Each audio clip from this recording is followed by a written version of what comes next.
Mag-island hopping tayo sa Pagbilao, Quezon for only 350 pesos. May round-trip boat transfers na at nabibisita mo pa yung ganito kagandang beach. Amazing! Ito pang cave sa isla. Hindi crowded, malinis at talagang may in-love ka sa turquoise clear water sa island na to. Hi everyone! Desla goes to Quezon!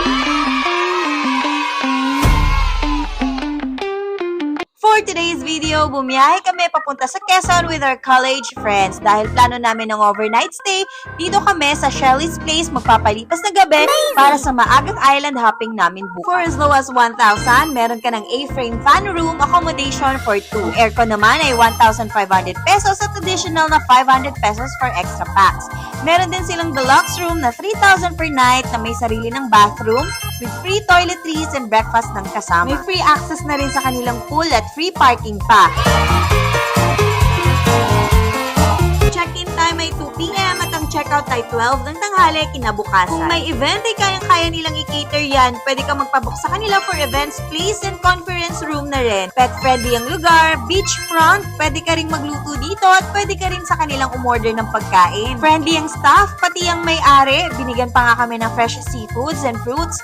Nag-o-offer din sila ng island hopping na 350 pesos kung 10 packs kayo. Ito yung bayad sa boat and sa bangkeros. Originally, kasama talaga ang sandbar sa itinerary pero dahil pinalipas namin ng ulan at kami ay nag-almusal na muna, ay hindi na namin naabutan ng sandbar kasi mataas na daw ang tubig.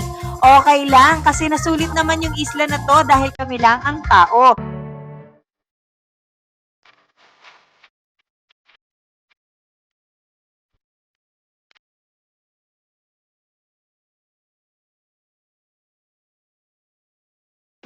Malinis at malinaw ang tubig.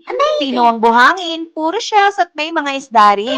Mag-iingat lang dahil jelly season ngayon. Magandang tumambay at pag-picture taking dito. May part na malilim, kaya kung naiinitan na, pwedeng sumilong na muna. At stay kami dito hanggang 10 at bumiyahe na rin pabalik sa resort.